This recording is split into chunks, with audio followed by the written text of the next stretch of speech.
Nesta passagem, nesta oração de Jó, lá do capítulo 42, de 1 a 6, nós percebemos que Jó claramente confessa estar entendendo o que é ser. Ser humano é ser limitado, é não enxergar um palmo diante do nariz.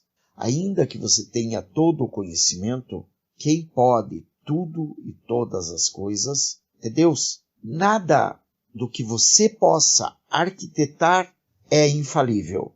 Porém, todos os planos de Deus, todos os projetos de Deus são infalíveis. Esses sim, nenhum deles pode ser frustrado. Não adianta você achar que poderá dar conselhos a Deus, orientar Deus, dizer a Deus o que é melhor para este ou para aquele. Senhor, eu quero que o fulano tenha isso. Senhor, eu quero que o Beltrano tenha aquilo outro. Senhor, eu quero que isto aconteça para aquele outro. Não, nada disso tem valor. Porque tudo o que nós podemos imaginar que possa ser bom ou ruim, na verdade, são pontos de vista de uma visão míope, uma visão equivocada, uma visão de quem nada sabe de nada.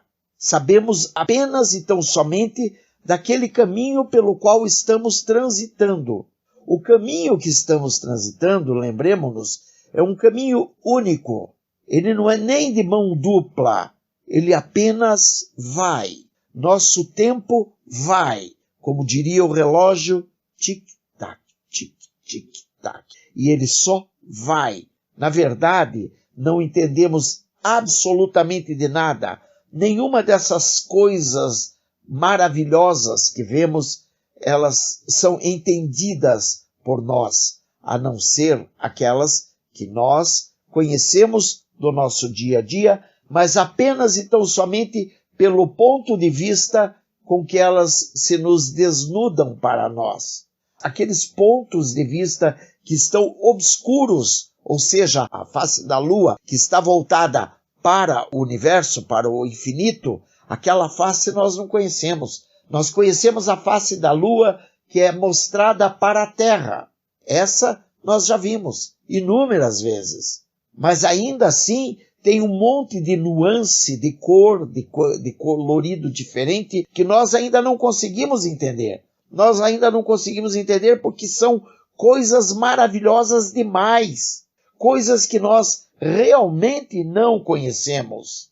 Ou seja, não está na hora de calarmos-nos e esperarmos ou perguntarmos a Deus e Ele nos ensinar, porque, por enquanto, nós conhecemos a Deus como? De ouvir dizer, de ler, mas nós efetivamente ainda não temos aquela visão do absoluto.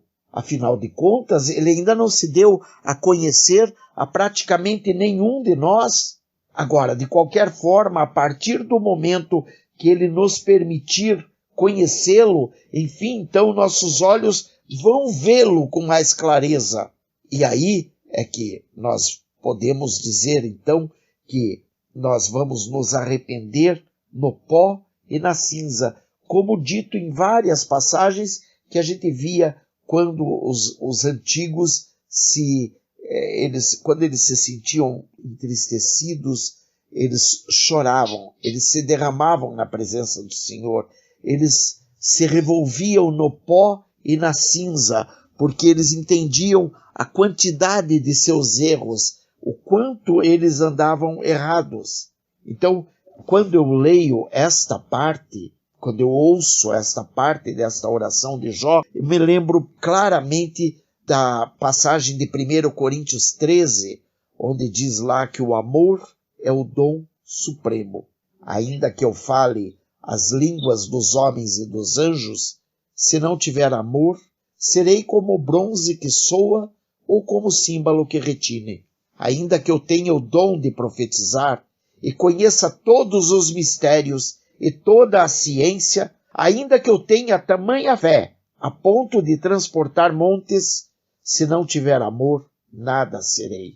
E ainda que eu distribua todos os meus bens entre os pobres, e ainda que entregue o meu próprio corpo para ser queimado, se não tiver amor, nada disso me aproveitará.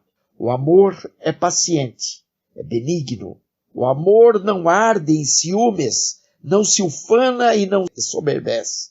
Não se conduz inconvenientemente, não procura os seus interesses, não se exaspera e não se ressente do mal. Não se alegra com a injustiça, mas regozija-se com a verdade. Tudo sofre, tudo crê, tudo espera e tudo suporta.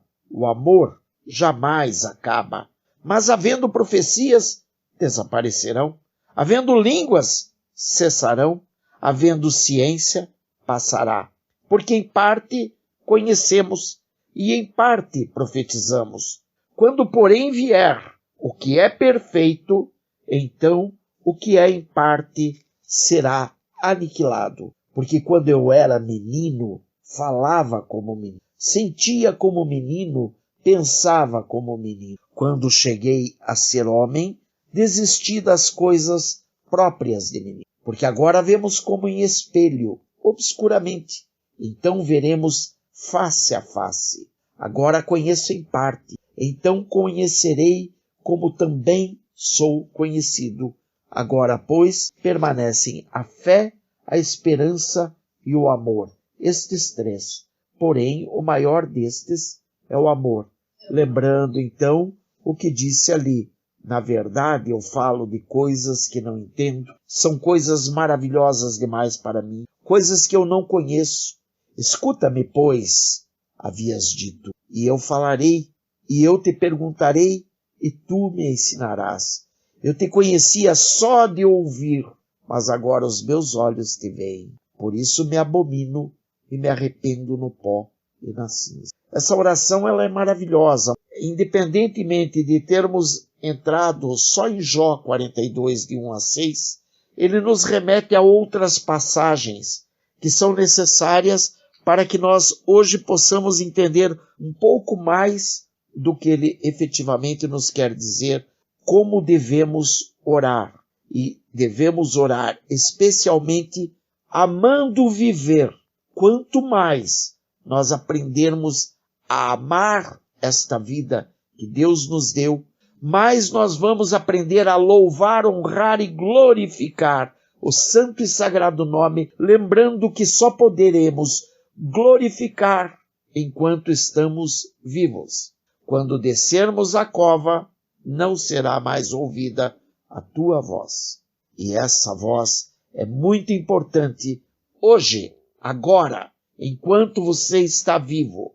Não adianta oferecer qualquer outra coisa a Deus que não seja essa oração, ou seja, uma vida em harmonia com Ele, porque ainda que você ofereça o teu filho, ainda que você ofereça o teu neto, ainda que eu ofereça o meu filho ou o meu neto, nós não estamos oferecendo a Deus o que Ele efetivamente quer.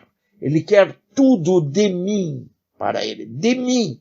Não é tudo do outro para Ele. Ele quer o meu eu para Ele. Ele quer que eu olhe para Ele e diga assim, Senhor, o Senhor quer que eu cave esta terra com a força dos meus dedos, com as minhas unhas, eu vou perder as unhas cavando esta terra.